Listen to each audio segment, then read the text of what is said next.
Welcome to SheTV.com, where board-certified physicians talk to you about women's health. In this episode, Dr. Margaret Hall, a board-certified OB-GYN, talks to us about heavy menstrual bleeding. Hello, I am Dr. Dana Bach. I am a board-certified anesthesiologist. I practice in Oklahoma City at Lakeside Women's Hospital. I want to welcome Dr. Margaret Hall today. She is a friend and colleague of mine. She is a board-certified OB-GYN. She also practices at Lakeside Women's Hospital in Oklahoma City. She wants to visit with us today about heavy menstrual bleeding. Dr. Hall, thank you. First off, thank you for joining us today to talk about this. I know this is a very important issue, and I would like for you to just start telling us about heavy menstrual bleeding. I guess we first need to start off with what is the definition of that?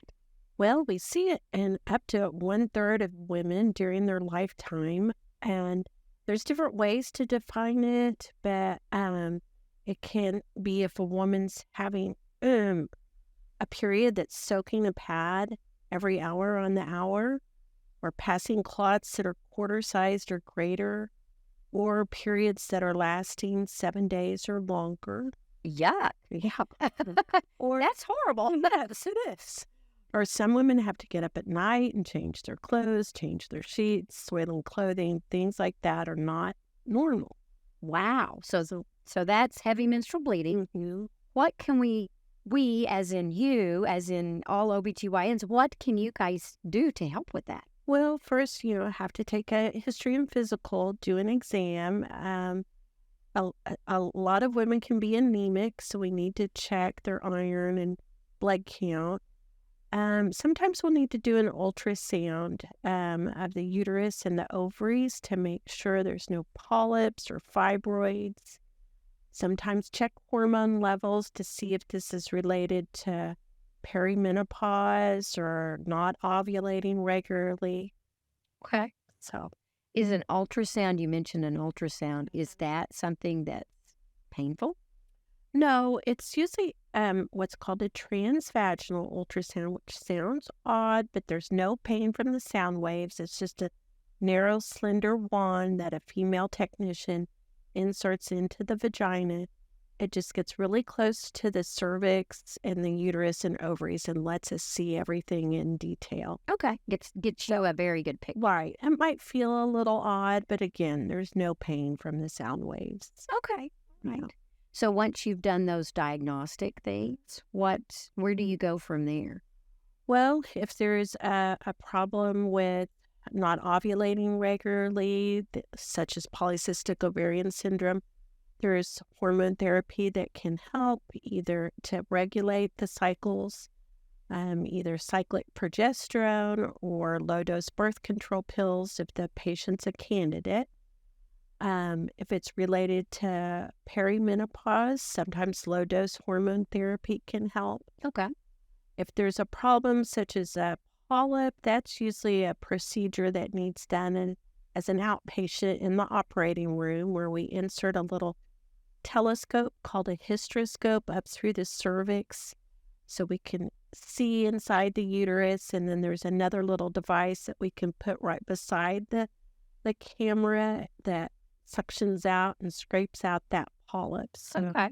So the polyp will just Right. be removed. Right. Okay. Sometimes we can do a procedure called an endometrial ablation along with that, or which is a procedure, again, done as an outpatient, where we sear off the uterine lining permanently so no more lining can grow back. Okay. A lot of women, about 85% of women, won't have another period after that. Some will still have some light monthly bleeding, but it's usually a lot lighter than it was before. So much more tolerable, Right. after an ablation. Right. Okay. Hysterectomy is the most definitive treatment for heavy menstrual flow, but again, it depends on if a woman is done with childbearing and what her wishes are. Okay. Sounds like lots of options. Right. And I'm sure part of that would depend on what your tests your test Yes. results Yeah, give you as to which Right. options would maybe be better. right. There's also some newer medications out that treat heavy menstrual flow related to uterine fibroids that act by lowering a woman's estrogen levels that are FDA approved. So that's a non-surgical option. It's not for every patient, but it's available. Okay. And if patients follow these options, then what, I guess, the likelihood of the heavy menstrual bleeding getting under control and being much less is a win-win situation for them. Or Yeah. I don't know if there are numbers, and you've quoted some numbers, but Yeah. Some women, unfortunately, just tend to live with their heavy menstrual bleeding, thinking this is normal as I get older.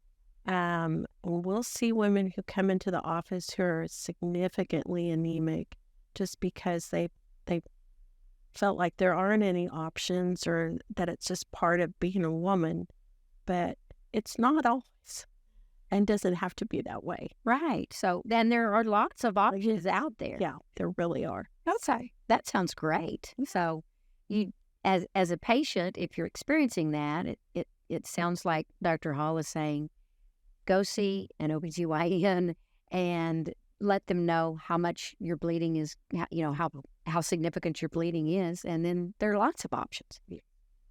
All right. Anything else? Yeah, that we didn't. IUDs on the market that I forgot to mention that are FDA approved for the treatment of heavy menstrual flow. They act by releasing a small amount of progesterone, and that thins out that uterine lining, so there's just not very much to shed every month. So, Okay. so that's a nice option for a woman who perhaps doesn't want surgery or is wanting to maintain her fertility for future children. So, and that would be, I guess, with an IUD, you're not having to take a pill daily or do a patch or something Yeah. like that. And it's just it's a procedure done in the office like a pap smear, where we just gently through the cervix insert this tiny T-shaped device, and depending on which one it is, they can stay in place for up to 3 to 8 years.